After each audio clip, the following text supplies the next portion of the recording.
Thank you everyone for joining today for organizing your data and files. I'm going to cover what's research data management. So again, this workshop is more general. Although I work mostly with folks who are trying to organize their research data or think about managing it or thinking about systems that they can use for that purpose. Organizing information is a more general topic. So research data is just a sort of subset of different kinds of information that you might need to organize yourself, and that could be for personal reasons or for research. I do think that a lot of the research data management principles are applicable in other situations, but I will cover it just because that is sort of the background for why, what kind of data we're talking about when we're saying organizing data. So just a brief overview of research data management, some good practices. So how do you do this in practice? So there are some conceptual arguments for being made for organizing data, but how do you actually do it, right? So I'll talk about how you set up folders, what those are, why it's a good idea to come up with file naming conventions, what kind of file formats make sense when you're thinking about keeping information or data for the long term, some information about metadata and documentation, and README files. So these are more in line with what you would want to think about when you're working with research data, but could be really useful when you're managing your own digital information or records of other kinds of any kind, really. So basically, research data management. And you can think about this in terms of like any kind of data management. So when you have a project that you're working on, or where you have a collection of information, if you have a bunch of photos, if you have emails, could be your data, whatever it is. It's basically thinking about, from the beginning of working with that information, planning for how you're going to manage it, store it, and keep it for the long term, right?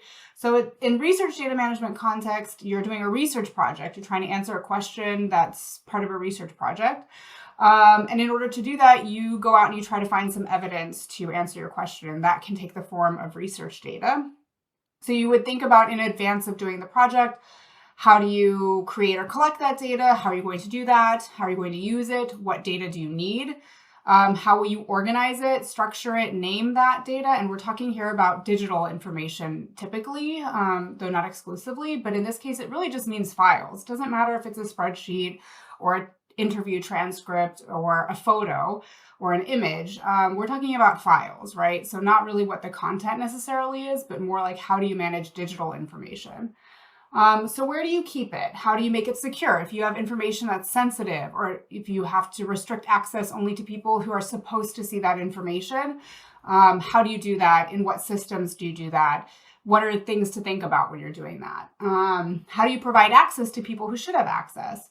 Where do you store it? How do you back it up? Do you need to back it up? All these kinds of questions. You might also do something to your data. You might take it into another software and analyze it, or you might process it or clean the data in some kind of way. So what software will you use? How will you transfer that information around between different locations? And finally, when you're finished with a project, what do you do? How do you share your data with either your collaborators, or more broadly, do you want to make that data freely available or available in some kind of controlled way to other people? Do you want people to reuse it? Just thinking about whether you do or don't want that to be the case. And if you do, how do you plan for that in advance? So I'm going to sort of take a higher level approach here and think about organizing data in everyday life. So we have a bunch of information that we could be organizing if we wanted to, that sort of mimics or aligns with what it would look like in very specific applications, like with research data. So here's a screenshot of one of my email inboxes. So you can see on the left-hand side that there's a list of folders under my inbox. So I have a to-do folder, a follow-up folder, and then an archive folder called done, which I think is more psychological for me, because is anything ever done? I don't know, but it sounds nice when I'm putting it in my done folder. And then within that done archive, I have a few categories of information where I've said, I have emails coming into this inbox that relate to these 5 sort of categories, except for my pre-2021, which is sort of an archive before I started using folders. So I try to sort them this way, and then later in the year when I'm doing my performance evaluation and I say, how many research consults did I do this year?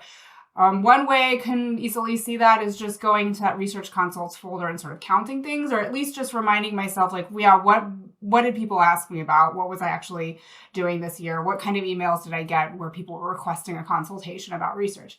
And then nicely, when you move everything over and you don't have an inbox full of emails, you get this, I don't know, Microsoft gives you this cute little hot air balloon for some reason that says all done for the day, which is really sweet because like, that's not true, but at least we can pretend.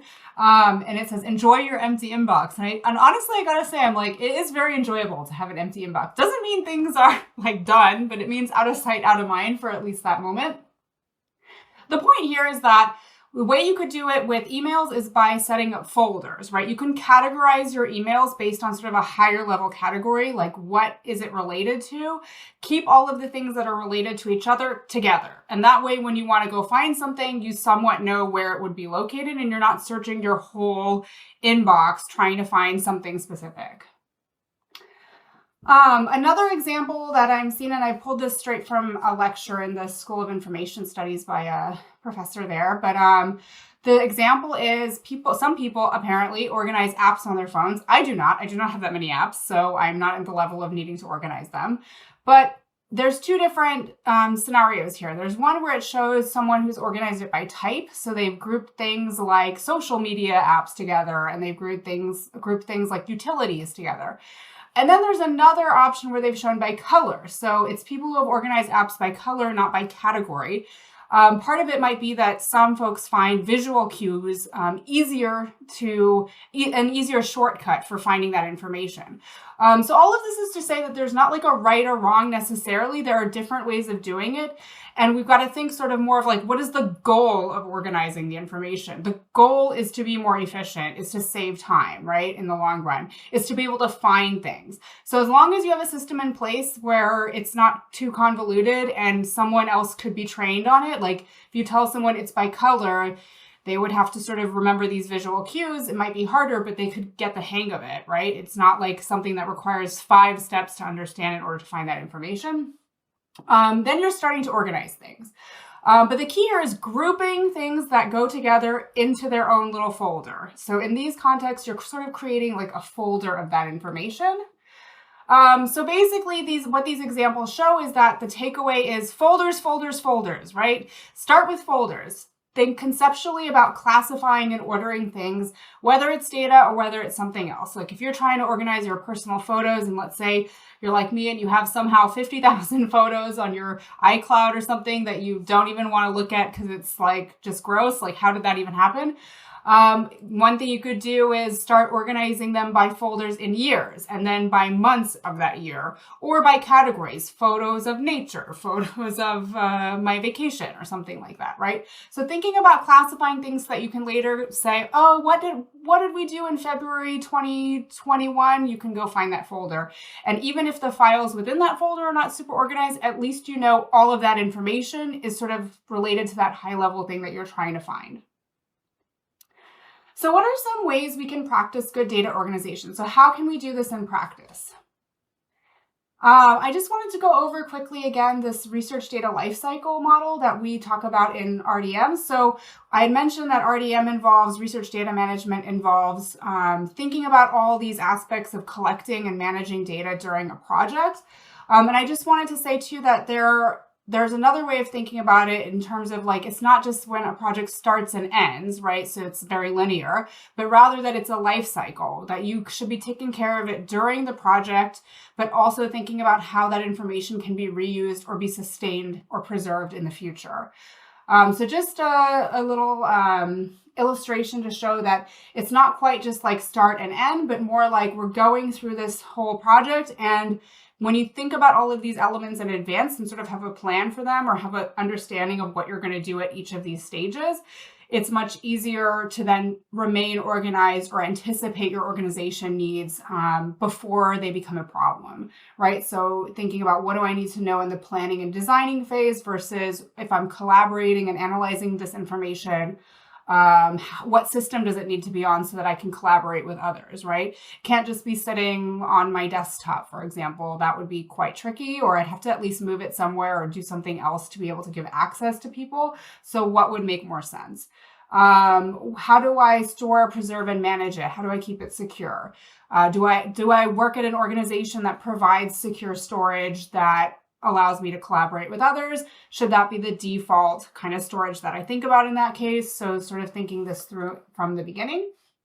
And then with research data, it has value at the end of a project. So it can be reused in other projects. It can be used to verify someone's research findings, what they say in an article that they publish or in a book. So it's useful beyond just the project itself. And there's norms around sharing data in a lot of different research fields. So if you want to be able to do that, a lot of the time you have to think about that much further in advance than the end of the project when, for example, if you had done a project involving human participants, you would have needed to make sure you got the consent of your participants for whatever you want to do with that data at the end of the project, and that it's ethical, right? And that is something that has to be considered before the project starts, and then also during the course of the project. So in terms of how do we do this in practice? So there's a very basic structure of a folder or a directory structure to set up folders for a research project. Let's say this looks like a social science project because there's surveys involved. It could be a medical project. We don't know. It doesn't really matter. So the idea is that if you have many projects, you might want to start off by setting off your top level folder by the project name. So if you're working on a number of projects, maybe you want to differentiate at the highest level by what that project is, right? Project 1, project 2, etc. If you're only working on one project, then maybe you don't need a folder to put, a folder for that project. It can just be my research and then everything is in that folder, or my whatever.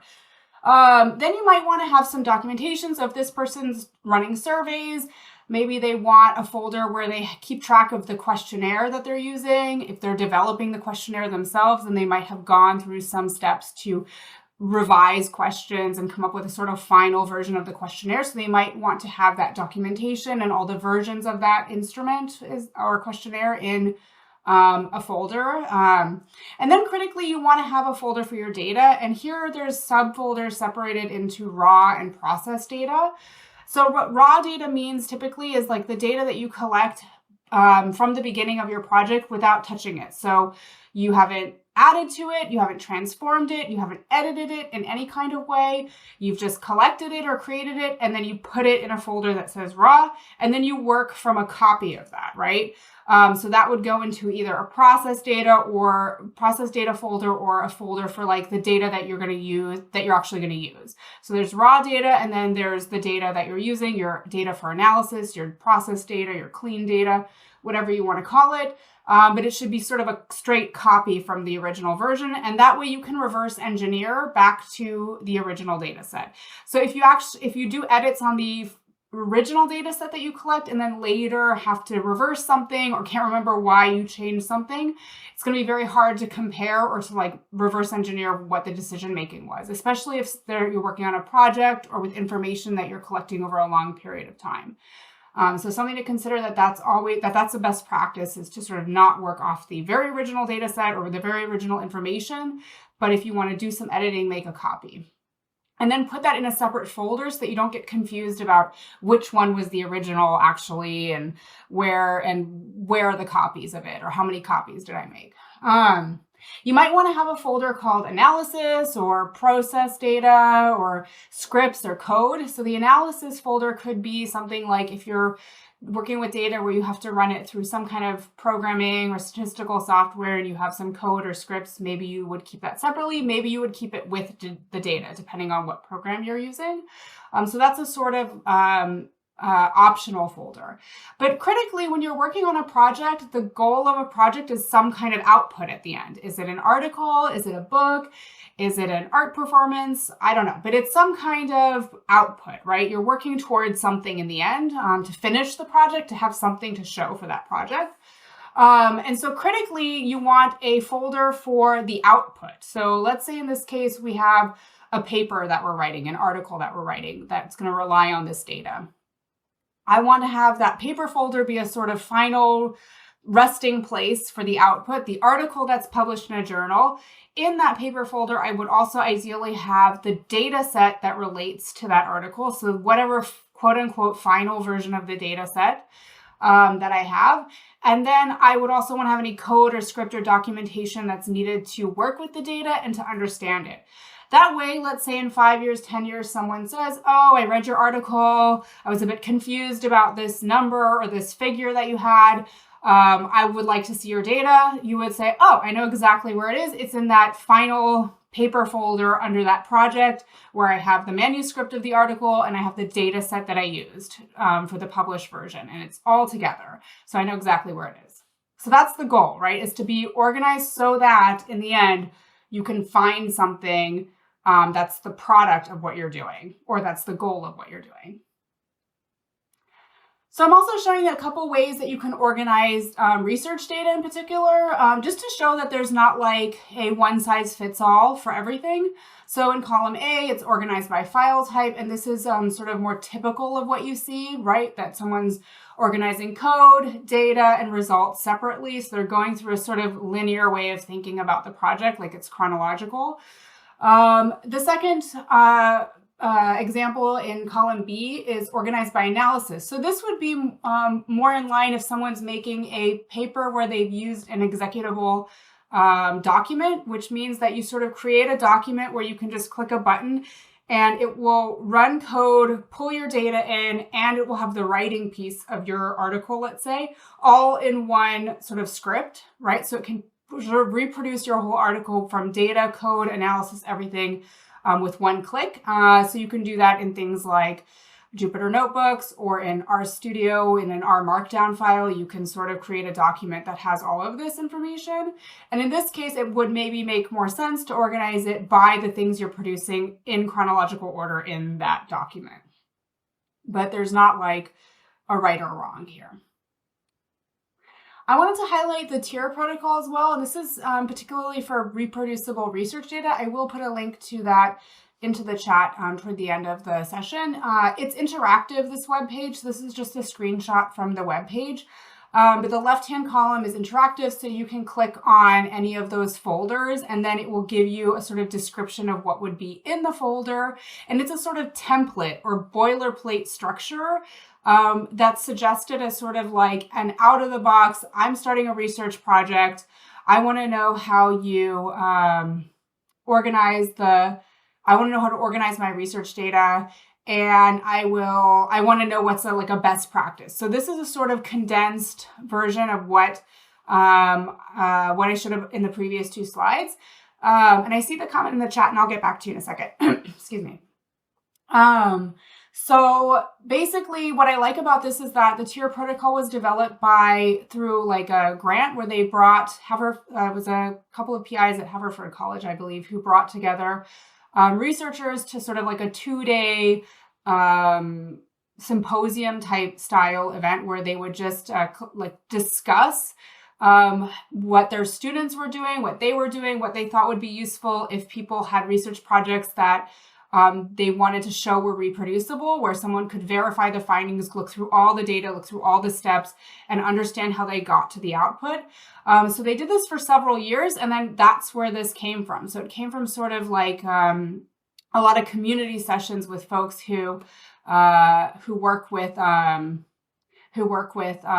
students and graduate students, and who themselves work in research, to come up with a sort of template. Oh, and thank you to the person who's put this screenshot. I will share the slides toward the end of the session. I'll cut off the recording, and then if you have more questions, I'm happy to go back.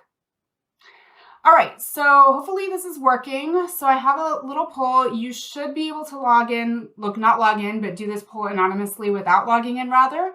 So you can go to slido.com and use that number to identify the poll, or you can use the QR code. And I can see if people submit responses, so I am going to wait until I have a few. Otherwise, I have nothing to talk about in the next session.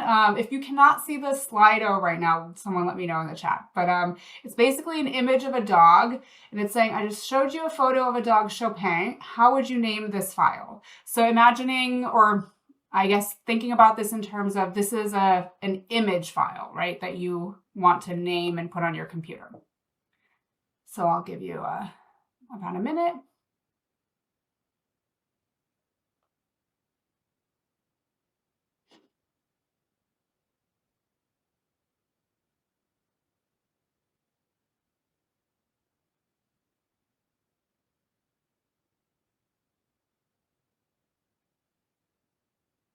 I see that there's still people typing, so I will give you about 30 more seconds.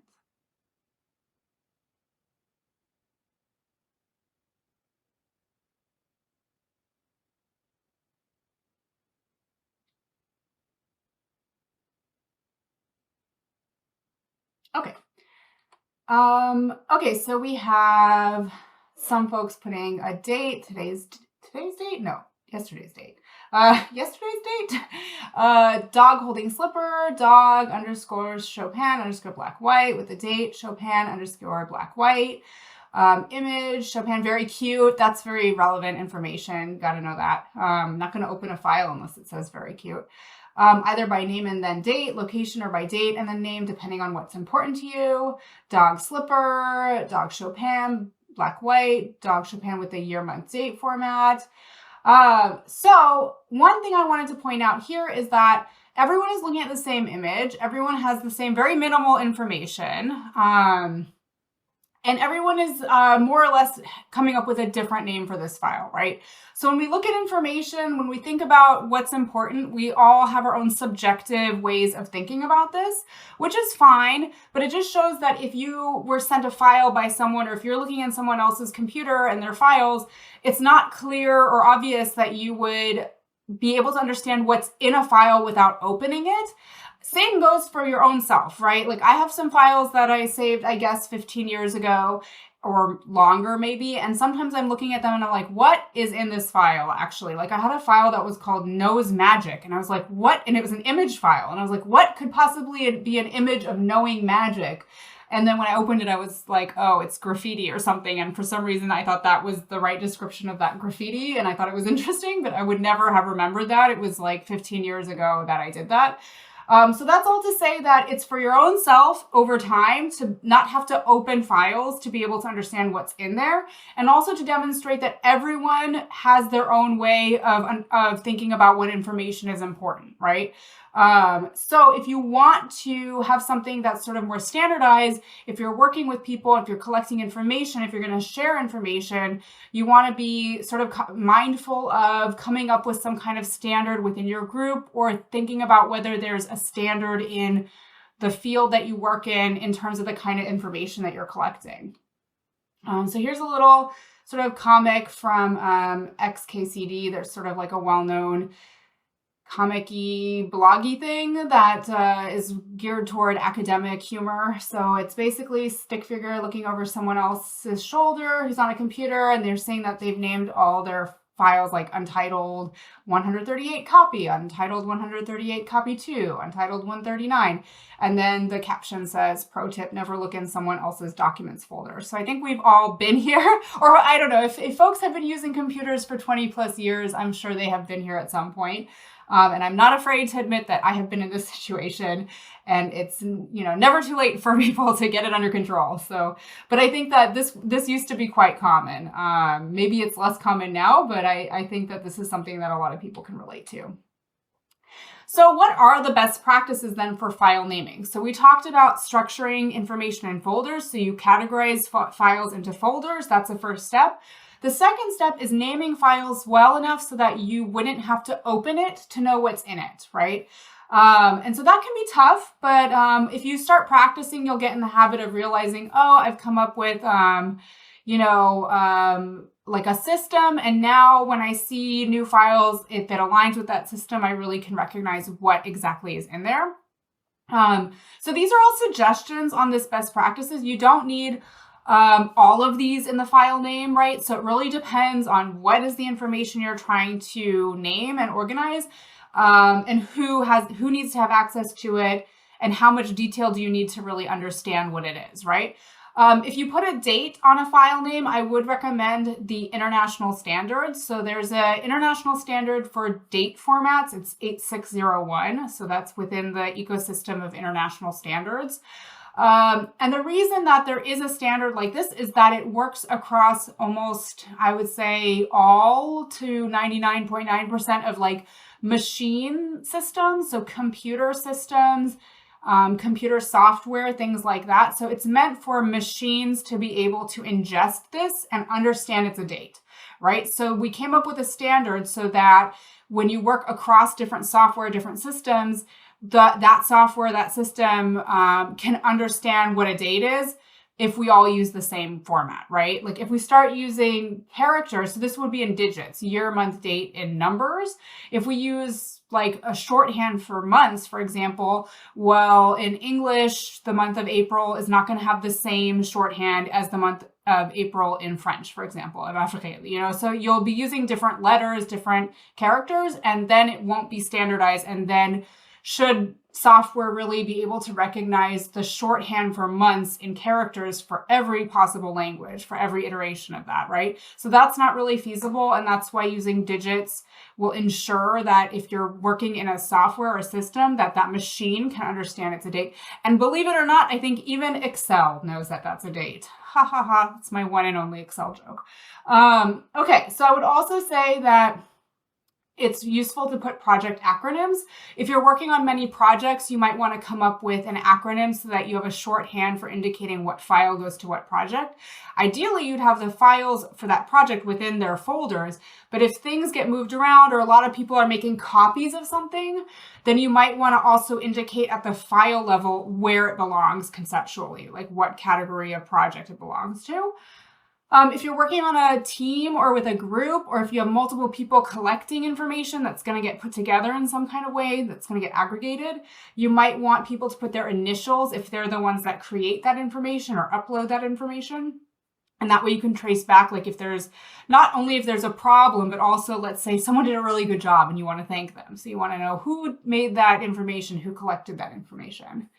You might want to have a topic. So if you're working on a project that has a number of different topics, like let's say you're doing surveys and interviews and you're also doing observational research, maybe you want to divide it up by sort of like the methodology. Maybe you want to divide it up by geography. You're doing interviews in Canada, you're doing interviews in France, whatever. So you might want to sort of think about what's another way to have an easy shorthand for understanding what category of information that file belongs to. And then critically, you want to version your files. So you don't want to version files by updating the date. You want to have the original date you created that file so that you have a sort of record of the history of that file. It was created this date.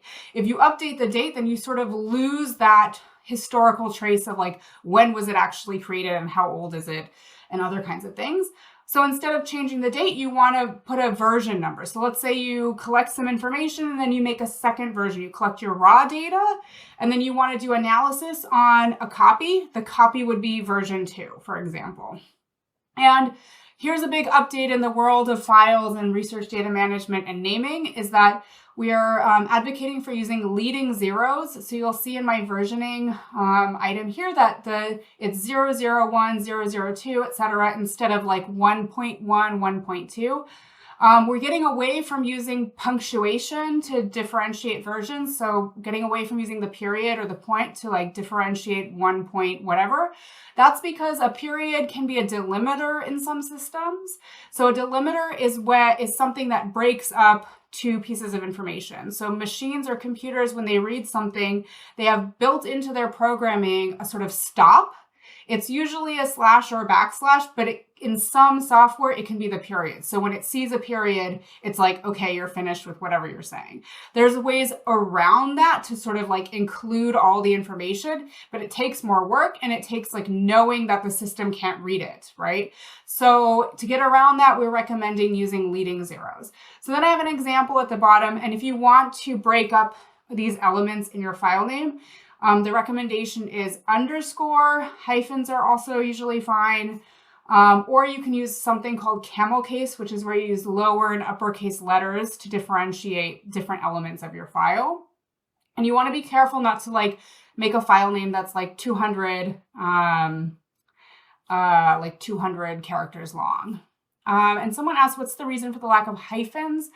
In this case, we just use underscores. I know someone had mentioned to me at some point that there is a software system or some kind of programming language where the hyphen actually is a delimiter, but I can't recall exactly what it was or in what scenario. It's not very common because actually the ISO 8601 date format, if you put hyphens between year, month, and date, it should still be read as a date. It should be read as a single object. So I can't really say for sure, but I would say normally hyphens or underscores tend to be interchangeable and fine in naming conventions, unless anyone has a specific example they can think of. Okay, we're doing this again. We're going to name this again. How would you name the photo according to the information I give you? So you should see now this photo again of Chopin. Dog Chopin was taken on August 5th, 2018. It's a Polaroid photo. The photo is in black and white and was taken in Toronto, Ontario. So I'll give you a couple minutes.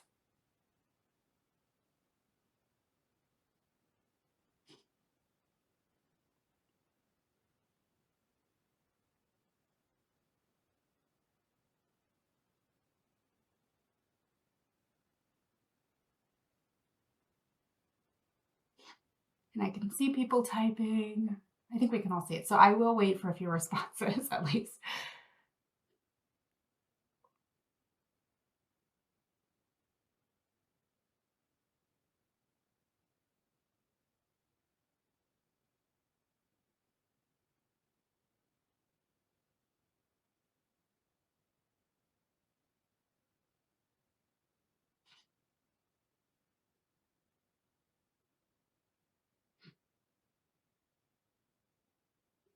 All right, I see 3. I want to wait for a couple more.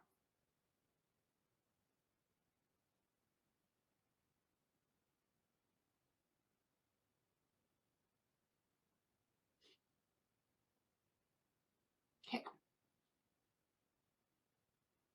All right, so now we see there's people using the ISO 8601 format, 2018-0805, either with hyphens or just together, Polaroid, Chopin, underscore Polaroid, underscore version 001. We have some people putting initials. We have some people putting black and white. I would say here I see an ampersand, so I would avoid, I forgot to mention, but avoid special characters because those can be read as delimiters, or they can just be like not understood in file names in some systems, in many systems. So we have black and white, we have Polaroid, we have Toronto, Ontario. So again, showing that we looked at best practices for about a couple minutes, and these are really good now. They're conforming to international standards. They're conforming to best practices. So one point of this is to show that it doesn't take a lot of like learning or thinking about or seeing best practices to put it into action, right? So we can put this into action after a few minutes thinking about the best practices. The second point though is you still see that everyone is naming it differently, right? Like they're getting closer together in terms of like these are more similar to each other, I think, than the previous batch.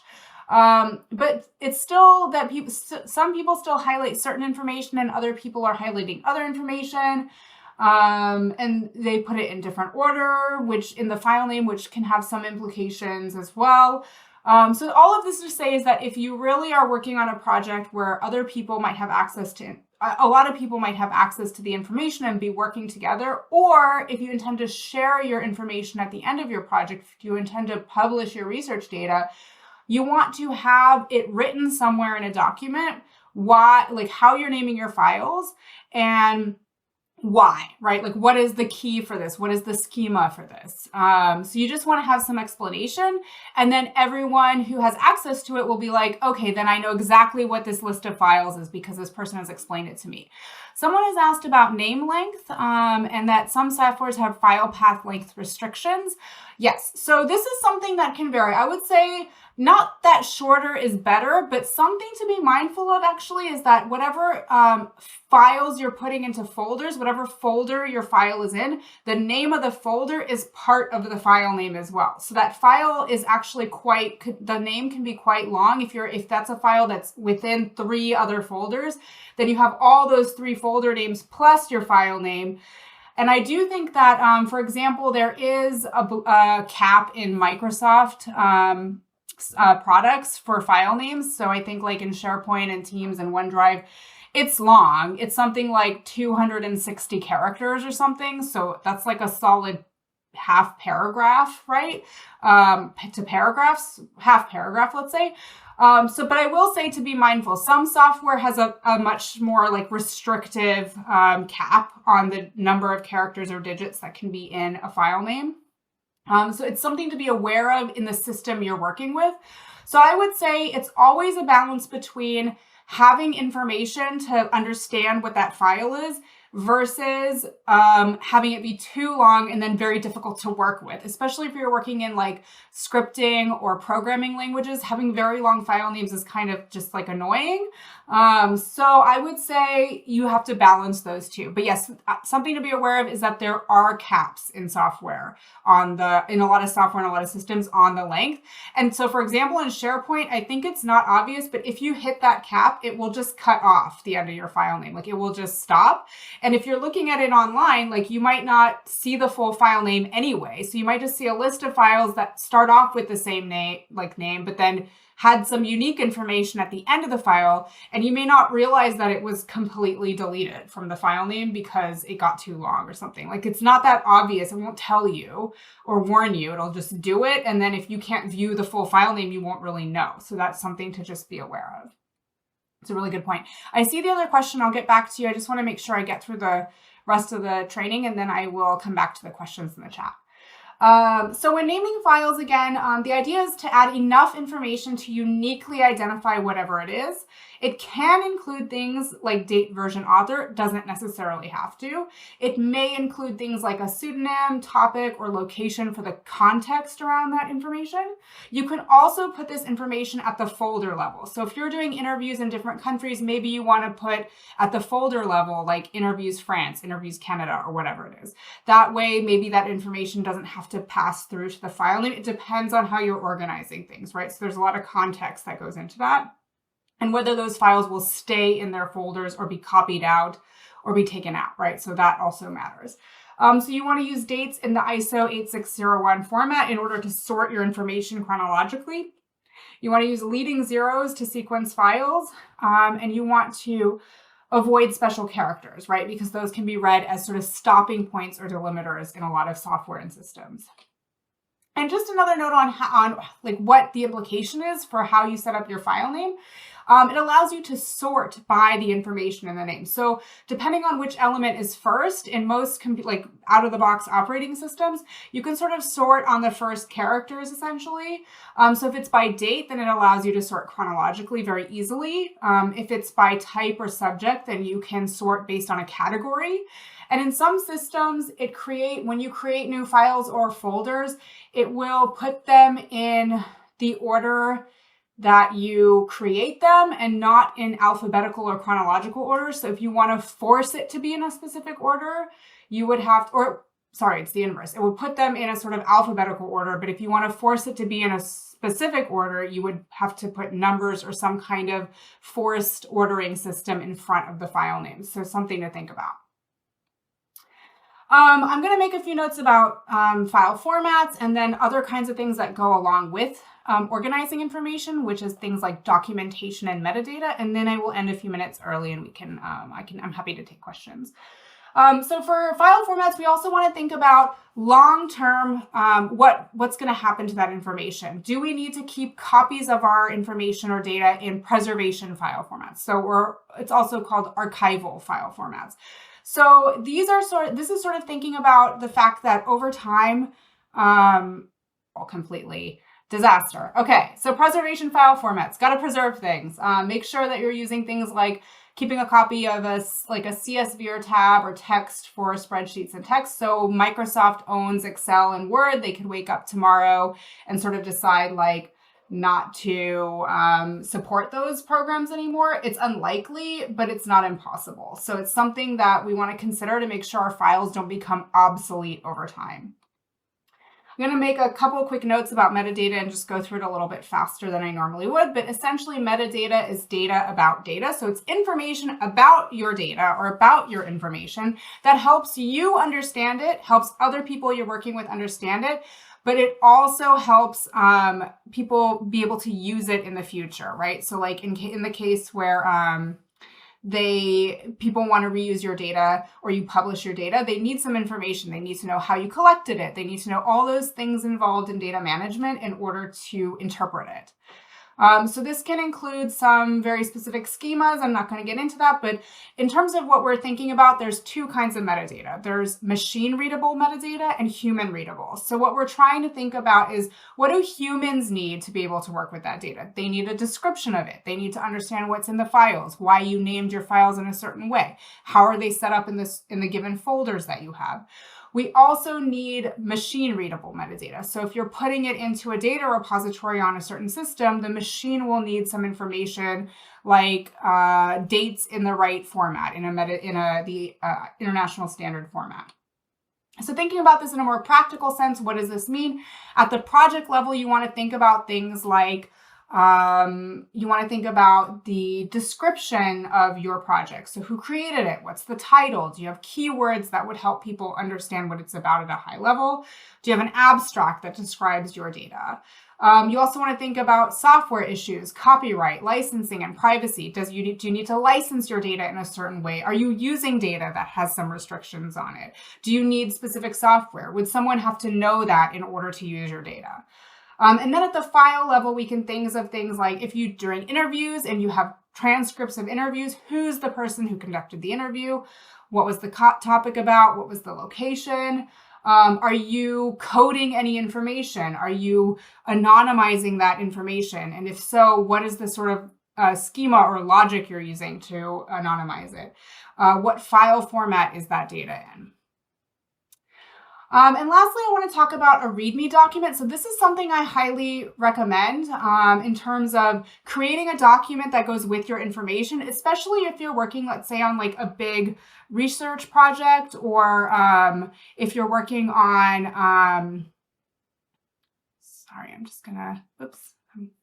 All right, if you're working on a big research project, if you're collecting a lot of information that has some kind of complexity in how you're organizing it, I would recommend creating just a text file that's literally called README. It sits at the highest level folders. So if you had a project where you had like the project name was the high level folder, and then within that you'd have a folder with your data, a folder with your paper, etc. You would have this one file in that project level called README. So it's a file, it's not necessarily in its own subfolder, where you would have a lot of context about the project. And that could be for while you're working on it, while you're trying to organize it. And it could also be for if you release it or publish it or need to revisit that in the future. So it would critically have things like, what are you could even have a sort of diagram of your folder directory. So if people join your project later, you can say, just look at this README document. It shows you exactly how to set up your folders, exactly what they should look like, what's the structure.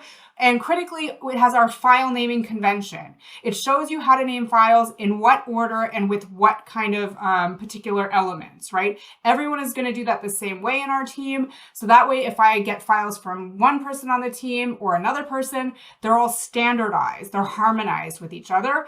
So I know what's in there. I know why they named their file. That way I don't really have to wonder or ask them or open the file, and I won't forget in the future because it's all written down. So I'll show you a bit of an example of what that looks like. So I usually recommend that people can just use tables to keep track of this. So sort of listing all the files types that you're going to collect. So in this example, I'm showing a microscope image, but it could be like surveys, it could be images, it could be physical samples like rocks or something like that. So file is very loose, and you can think about the fact that you could create an identifier for any kind of thing, including a physical sample. But you want to list things like, I have R scripts, I have Python scripts, I have MATLAB, I have whatever, I have an Excel spreadsheet, I have these kinds of things. So list them all and then come up with a schema. So we're going to name microscope images with the date underscore the microscope underscore the image number. Okay, so now I know what order to put the file name in, but what does it mean date? What date do I put? What format is that in? So then you would have a key for that schema, right? Where you would say the date should be in the ISO 8601 format. The microscope means there's a number of the microscope. It's written on the microscope. So put that, and then, or there's a shorthand we use, an acronym. And then the image number is a sequential formatting in 00X. And then critically, you have an example of what that looks like. So an example file name that everyone can refer to, or you can refer to yourself and say, aha, this is how I named all those files that came from that microscope. or when we're working together as a group, everyone should be naming them the same way, and then I know precisely what that information is. Same with abbreviations. So if you want to sort of keep shorter file names, but still have a lot of information, you can use abbreviations or acronyms. But then importantly, you would want to keep a key with that, right? Like you would want to have a list of what were the actual abbreviations or acronyms you use. And that way you don't have to remember in the future what was ATL, what was BOS, what was Mike 53. It's clearly written in a table and listed. I'll also say that if you're creating many versions of a file, you might want to consider writing one sentence about why you went from version 1 to version 2 to version 3. So it's one thing to say, oh, I'm version 4 is the last one I did. Chronologically, it's the highest number version. It must be the one that I'm currently working on. Aha, I'm so glad I versioned it because now I know. It's one thing to say that, and it's another to know, how did you even get to version 4? Like, what did you even do? A lot of software and systems will have a log for the file that you could check, so you could sort of backtrack through. It is very inefficient, and it tracks a lot of different changes, and in some cases it's like it takes time. So if you just write one sentence out each time, then at least you'll have a quick reference to understand what you did. All right, I have some list of McGill resources, which I will provide to everyone if you're in the McGill community, and if not, I'm sure your university or organization library provide something. And if not, I'm sure there are a lot of public available information that is wonderful. I will stop my recording. Give me a second. So I will give folks 5 minutes to have questions. I will send the slides and the recording, etc., to everybody that was listed as registering.